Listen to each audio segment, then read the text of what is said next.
Amino acids, unlike non-essential amino acids, cannot be synthesized in the body and are required for intake through the diet. The synthetic pathways for these amino acids are only present in plants and microorganisms, and usually contain more steps than non-plant chow amino acid synthesis. These pathways were lost in animals, early potentially due to the prevalence of these residues in the diet. Lysine, threonine, and methionine are part of the aspartate family of amino acids, all synthesized from aspartate through a branched biosynthetic pathway. The process begins with the phosphorylation of aspartate by aspartokinase.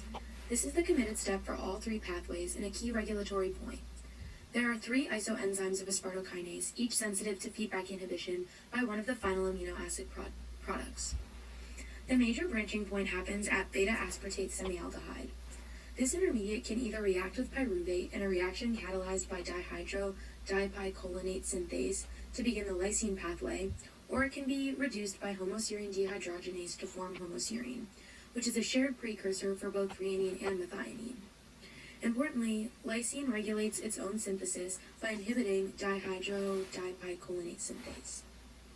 In the lysine branch, pyruvate is added to form a cyclic intermediate, which is then opened, modified with an amine group, and converted into lysine. On the other side of the pathway, homoserine leads to a second branching point. If it's phosphorylated by homoserine kinase, it goes on to form threonine. Alternatively, if it reacts with succinyl-CoA through homoserine acyltransferase, it proceeds towards methionine synthesis. Altogether, this pathway balances efficiency and control through feedback inhibition and strategic branching, ensuring that the cell produces each amino acid as needed. Next, we will consider the formation of leucine, isoleucine, and valine, the pyruvate family. Valine and isoleucine are both synthesized through the same 5-step pathway with a different first step. To begin these pathways, pyruvate and TPP form an adduct, which is decarboxylated to form hydroxyethyl TPP. The carbanion of hydroxyethyl TPP can then be added to the keto group of another pyruvate molecule to form alpha-acetolactate with the enzyme acetolactate synthase. Through a 5-step process, valine is formed. Alternatively, the carbanion of hydroxyethyl TPP can be added to the keto group of threonine-derived alpha-ketobutyrate, forming alpha-aceto-alpha-hydroxybutyrate. This reaction and the following transitions to reach isoleucine use the same enzymes as the 5-step pathway to reach valine. In step 4 of the valine pathway, alpha-keto-isovalerate is formed. The pathway can branch off from here using the enzyme alpha-isopropyl malate. Alpha-keto-isovalerate undergoes 4 steps to form leucine, which include a condensation with acetyl-CoA, dehydration, oxidative decarboxylation, and transamination. The next amino acid group is the aromatic amino acids. These are phenylalanine, tyrosine, and tryptophan. Phosphoenolpyruvate, the glycolic intermediate, and erythrose 4-phosphate from the pentose phosphate pathway undergo condensation to yield 2-keto-3-deoxy-dearabinoheptylosine 7-phosphate. This compound converts to corismate, which is the branch point for tryptophan biosynthesis. Corismate leads synthesis either towards tryptophan through anthralenate or towards phenylalanine and tyrosine through prephenate. Microorganisms are able to synthesize tyrosine from prephenate directly, while mammals have to obtain it from phenylalanine. Because the synthesis of aromatic amino acids only occurs in plants and microorganisms, this pathway is a target for herbicides that won't be toxic to animals. Glyphosate is an active ingredient in weed killers. It acts as a competitive inhibitor of phosphoenolpyruvate in the 5-enolpyruvyl sugamate 3-phosphate synthase reaction, inhibiting the formation of corismate and leading to plant death. The sugamate pathway synthesizes corismate and is an important precursor for aromatic compounds. The pathway begins with the condensation of phosphoenolpyruvate and erythrose 4-phosphate to form 2-keto-3-deoxy-dearabinoheptylosine 7-phosphate. This is then converted to 3-dehydroquinate, then to 3-dehydrosugamate, then to sugamate. Sugamate is then phosphorylated by sugamate kinase to form sugamate 3-phosphate.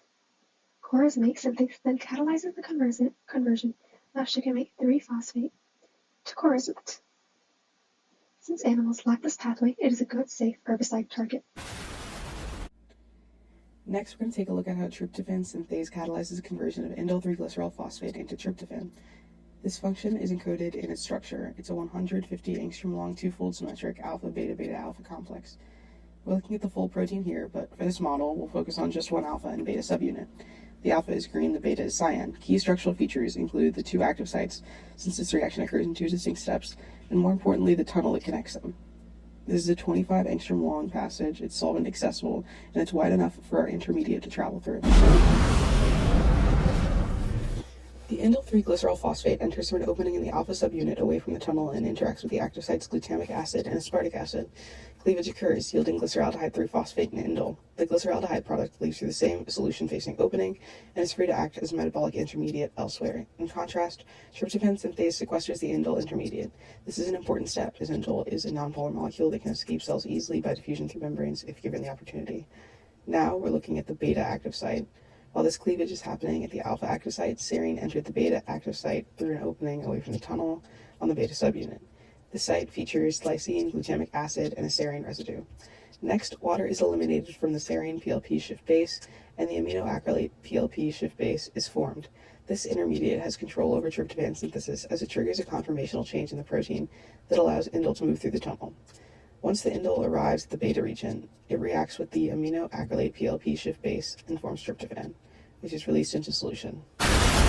The next amino acid we will consider is histidine, which, as we know, is a very unique amino acid in that it can behave as both a nucleophile and or a general acid-base catalyst in enzyme active sites. When looking at the mechanism for the biosynthesis of histidine, we can see that 5 of histidine's 6 carbons come from an important intermediate that is also involved in the biosynthesis of tryptophan, purine nucleotides, and pyrimidine nucleotides. This intermediate is 5-phosphoribosylalpha alpha pyrophosphate, or PRPP, and the 6th carbon in histidine is derived from ATP.